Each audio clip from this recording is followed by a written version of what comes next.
உலகமெங்கு வாழும் தமிழ் பேசும் மக்கள் அனைவருக்கும் எஸ்ஜேபியின் வணக்கங்கள்.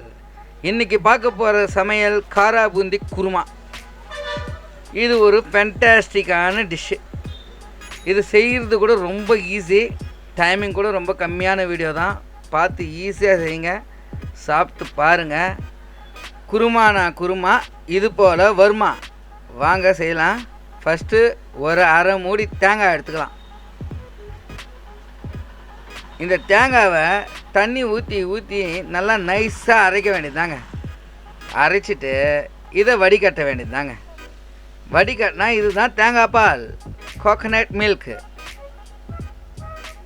வடிகட்டி இந்த மாதிரி தண்ணி ஊற்றி பீணுங்க.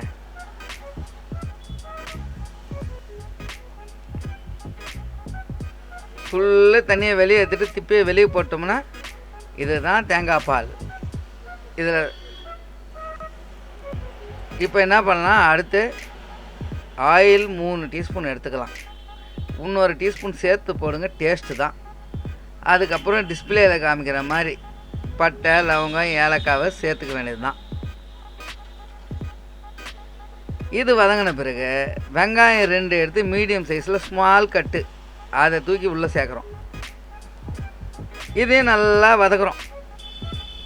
இது முக்கால்வாசி வதங்குறப்ப இந்த பச்சை மிளகாவை கட் பண்ணி வச்சுக்கிறேன். அவனை தூக்கி அப்படியே உள்ளே சொருவ வேண்டியதான்.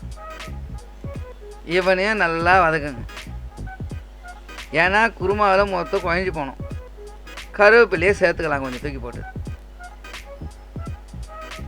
இஞ்சி பூண்டு 1 டீஸ்பூனும் போட்டுக்கலாம்.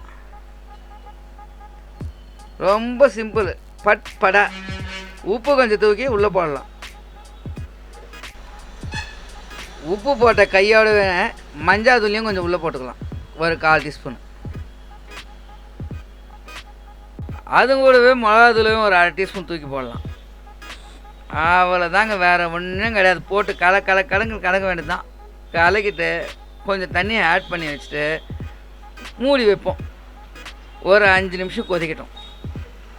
அவ்வளோதாங்க, இவங்க கலந்து முடிய போகுது. இப்போ அடுத்து தேங்காய் பாலை தூக்கி உள்ளே சேர்த்துறோம். ஒரு சின்னதாக ஒரு கொதி வரட்டும். தேங்காய் பால் கொஞ்சம் ஒரு 5 நிமிஷம் ஒரு கொதி வந்ததுமே நம்ம காராசேவை எடுத்து வச்சுருக்கோம், ஒரு 200 கிராம். அதை சேர்த்துருவோம். ஏன்னா காராபூந்தி குருமாவுக்கு இந்த காராசேவை ரொம்ப இம்பார்ட்டண்ட்டு. இதை காராசேவை குருமான்னு கூட சொல்லுங்கள், தப்பே இல்லை. இப்போ இதை ஆட் பண்ணிட்டோம். ரொம்ப நேரம் வச்சிங்கன்னா ஊறி குழன்னு போயிடும். அவ்வளோதான். கொத்தமல்லியை மேலே போட்டு டக்குன்னு இறக்க வேண்டியது தாங்க. ஸ்டவ் ஆஃப் பண்ணிவிடுங்க.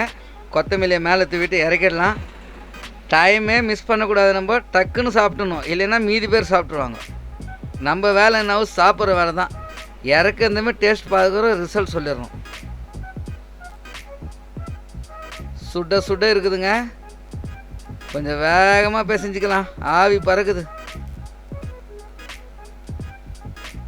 அப்பப்போ அவ்வளோதாங்க. மாங்காய் ஊறுகாவை தூக்கி உள்ளே வச்சு அப்படி ஒரு மேலே தூக்கி சாப்பாடை போட்டு எடுத்து சாப்பிட்டோம்னா சொல்லவே தேவையில்லை, வெற்றிக்குரிய போட்டுக்கலாம் நம்ம.